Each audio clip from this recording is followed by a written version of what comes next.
Today we're going to look at Sylvia Plath's poetic style, and I just want to say from the outset that there are many language devices and stylistic features that she uses. Structurally, her poems, her stanzas have different lengths, so there's no one set thing that we can say, but I thought I'd try and capture some of the more important ones.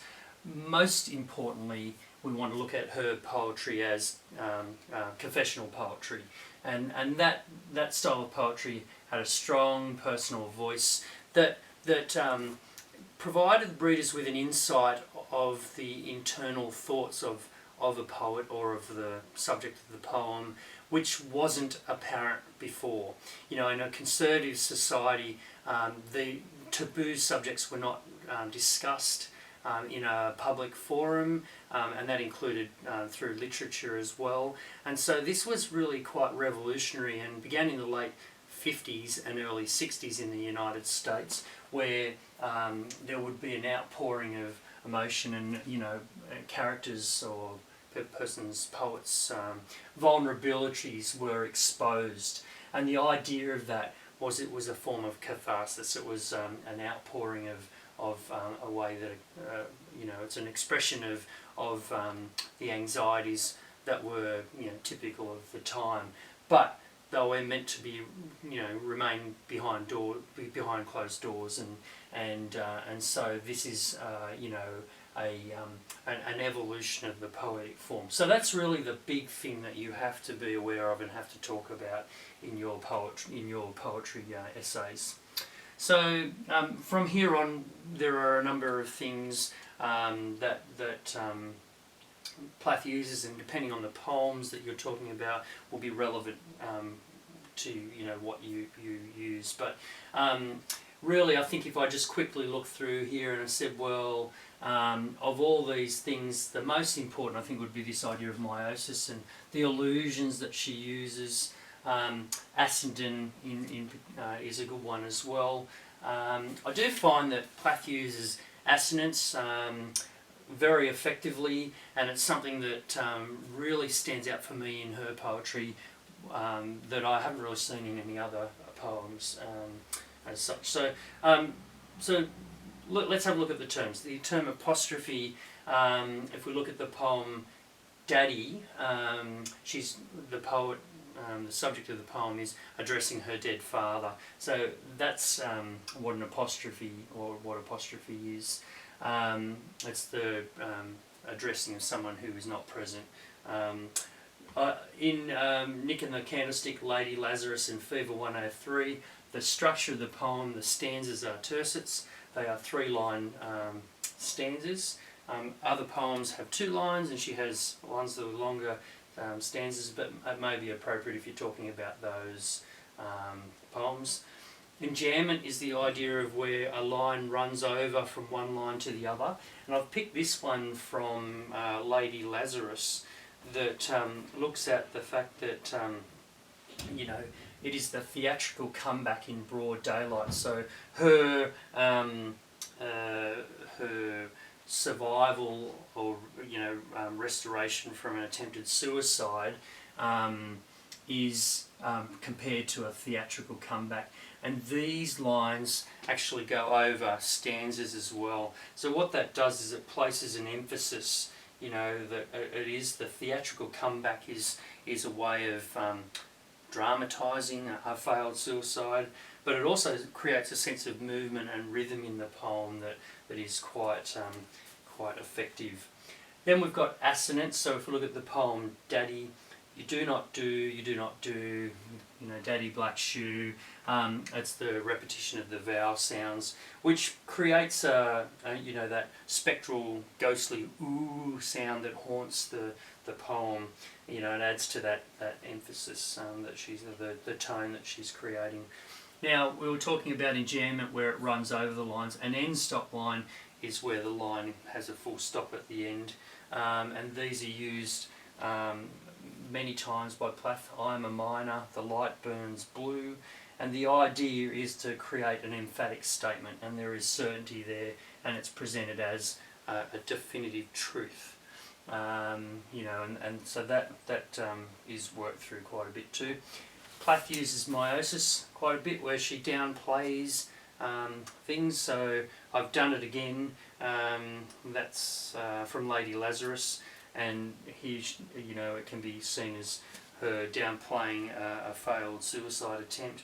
On a deeper level, the poem's looking at the women's movement, the feminist movement, and being able to break out of the constraints of the society due to war, enter the public domain, and then they're dragged back. Now we've got a number of allusions here that Plath, uses a lot of allusions. Lady Lazarus, there is that allusion to it's a biblical allusion, a religious allusion to Lazarus, who was resurrected, and it was miraculous, and so we have that with Lady Lazarus. And then from Nick and the Candlestick, at the end of the poem, she says, "You are the baby in the barn." She's referring to Jesus Christ and saying that children are our saviours. She makes a lot of Holocaust allusions to create that idea or she makes a comparison of the suffering of women to Holocaust survivors, and it causes a dramatic, a shocking sort of impact. It's quite an extreme comparison. This is from Lady Lazarus. "My face a featureless fine dew linen," and then the poem goes on to say, "Do I scare you like all the skin's been taken away and just left with that spectral sort of facial expression." There are many mythological allusions. So when we look at a Fever 10, no, it's not. It's can't remember off the top of my head, but she's talking about the fact that I think it's Fever 103. It is Fever 103, where she's saying she's not afraid of sin and of hell, because it's guarded by and it was dull. Dull as the triple tongues of the dull fat Cerberus. So it's emphasising she's not afraid of sin and of going to hell. We also have this poem reference from Arrival of the Bee-Box, and she said, "If I just stood back and turned into a tree," and she's making an allusion to Daphne, who rejects Apollo's unwanted sexual affections. She's talking about herself as the tree and the bees, and hopefully they would ignore her. So there's lots of different sort of references and connotations we can take from that. Ascendant is where you remove the conjunctions from the line. A cake of soap, a wedding ring, a gold filling, and the idea is to increase the emphasis of that, and that's from Lady Lazarus. There's examples of repetition. "I tried to die and get back to you," from Daddy, which allows us to see what her purpose and her objective is.